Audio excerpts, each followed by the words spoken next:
ناظرین گرامی، اللہ تعالیٰ نے بنی نوع انسان کے رہنمائی کے لیے کم و بیش 1,24,000 انبیاء علیہ السلام کو مبعوث فرمایا۔ انبیاء کرام کی بعثت کا سلسلہ حضرت آدم علیہ السلام سے شروع ہوا اور اس مبارک سلسلے کا اختتام حضرت محمد صلی اللہ علیہ وآلہ وسلم کے ذات اقدس پر ہوا، کیونکہ آپ صلی اللہ علیہ وآلہ وسلم خاتم النبیین ہیں۔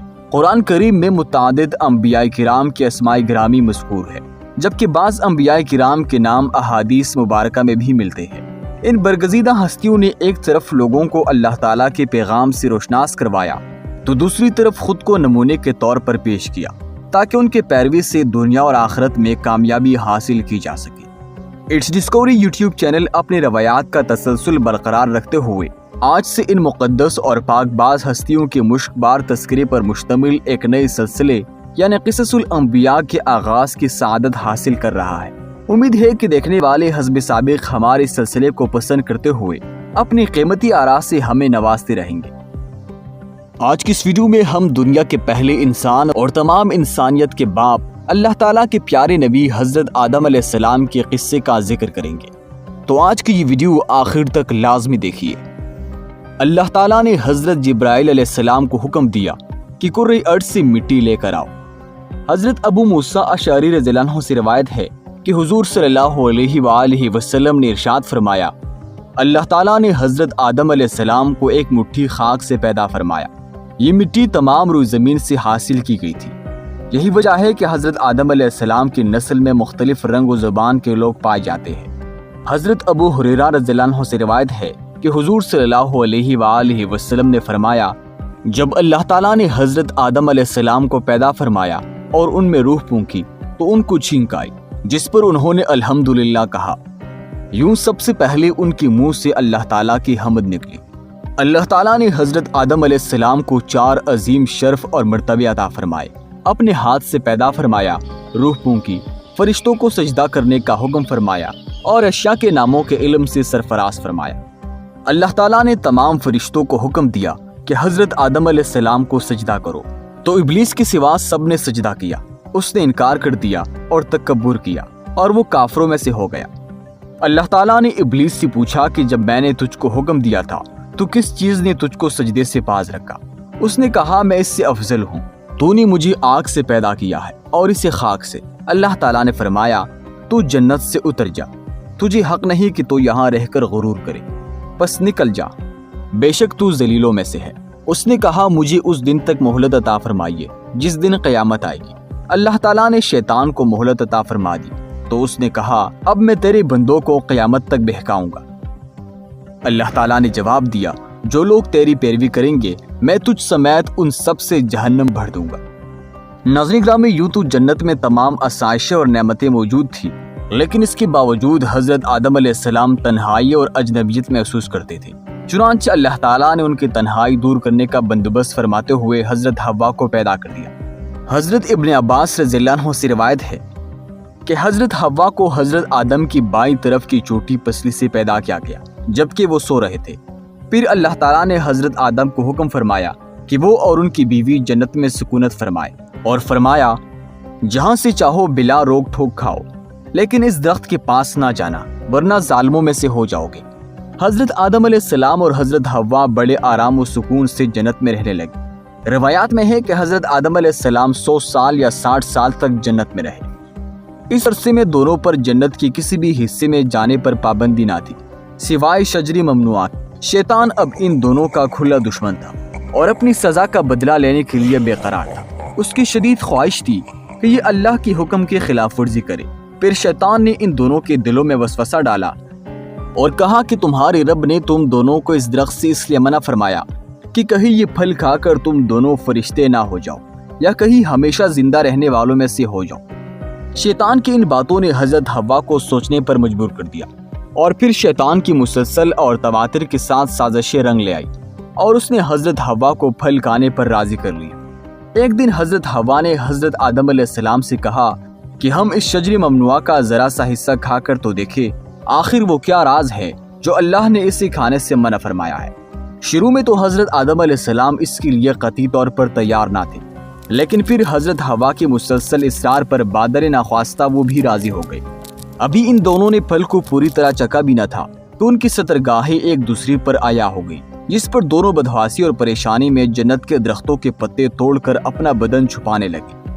اللہ تعالیٰ نے دونوں کو پکارا اور فرمایا، کیا میں نے تم کو منع نہیں کیا تھا کہ اس درخت کا پھل نہ کھانا اور شیطان کے ورغلانے میں نہ آنا، کیونکہ یہ تمہارا کھلا دشمن ہے۔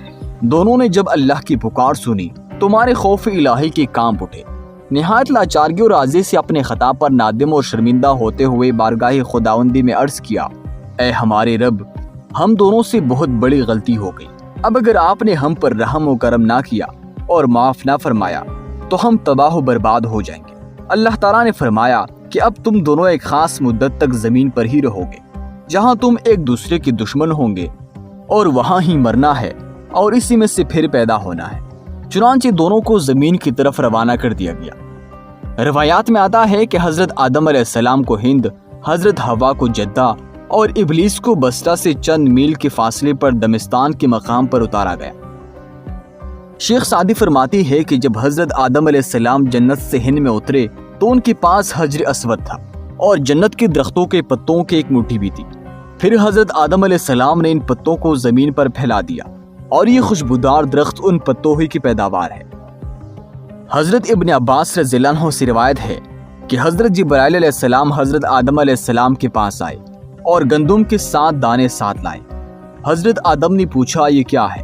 تو عرض کیا، یہ اس درخت کا پھل ہے جس سے آپ کو روکا گیا تھا لیکن آپ نے تناول کر لیا تھا۔ فرمایا، تو اب میں ان کا کیا کروں؟ تو حضرت جبرائیل علیہ السلام نے عرض کیا، ان کو زمین میں بو دیجئے۔ حضرت آدم نے بو دیے اور وہ دانے وزن میں ان دنیا کے دانوں سے لاکھ درجے زیادہ تھے۔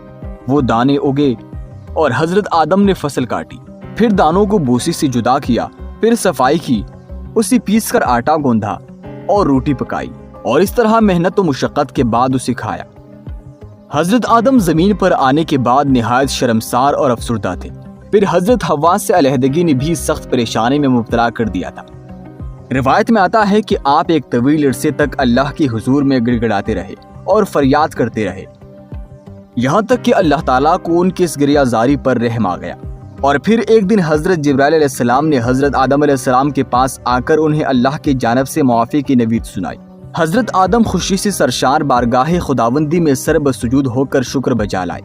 پھر حضرت جبرائیل علیہ السلام انہیں لے کر مکہ آئے، جہاں حضرت آدم نے کعبہ شریف کی بنیاد رکھی اور حجر اسود کو کعبے کی دیوار پر نصب فرمایا۔ پھر اس کے گرد طواف کیا۔ طواف سے فارغ ہو کر حضرت جبرائیل علیہ السلام انہیں جبل عرفات پر لے گئے، جہاں حضرت حوا تشریف فرما تھی۔ لیکن طویل عرصے کی جدائی اور حالات نے بہت سے جسمانی تغیرات پیدا کر دیے تھے، چنانچہ دونوں ایک دوسرے کو پہچان نہ پائے، جس پر حضرت جبرائیل علیہ السلام نے دونوں کا تعارف کروایا۔ حضرت آدم اور حضرت حوا کی ملاقات کے بعد اللہ تعالیٰ نے انہیں اولاد کثیر سے نوازا۔ حضرت آدم علیہ السلام کی وفات کا وقت آیا اور فرشتے گھر میں داخل ہوئے تو آپ سمجھ گئے، اپنے اہلیہ حضرت حوا اور اپنے بچوں سے فرمایا کہ تم سب مجھے تنہا چھوڑ دو۔ اس کے بعد آپ اللہ تعالیٰ کے حمد و ثنا میں مصروف ہو گئے۔ فرشتوں نے روح قبض کی، پھر غسل دے کر کفن دیا، خوشبو لگائی اور گڑھا کھود کر قبر بنائی۔ حضرت جبرائیل علیہ السلام نے ان کے بیٹے حضرت شیث علیہ السلام کو نماز جنازہ پڑھانے کا طریقہ بتایا۔ آپ نے نماز جنازہ پڑھائی۔ عام طور پر تاریخی کتب میں حضرت آدم کی عمر مبارک 960 سال بیان کی گئی۔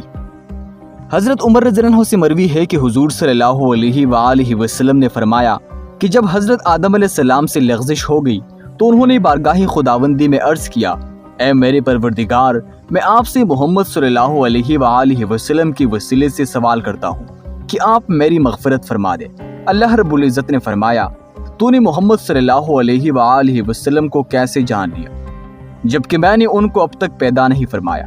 حضرت آدم علیہ السلام نے عرض کیا، اے پروردگار، جب آپ نے مجھے اپنے ہاتھوں سے پیدا فرمایا اور مجھ میں جان ڈالی، پھر میں نے اپنا سر اٹھایا تو عرش پر لکھا دیکھا، لا الہ الا اللہ محمد الرسول اللہ۔ تو میں نے جان لیا کہ جس ذات کا نام آپ نے اپنے نام کے ساتھ ملایا ہے، اس سے بڑھ کر آپ کے نزدیک اور کوئی محبوب نہیں ہو سکتا۔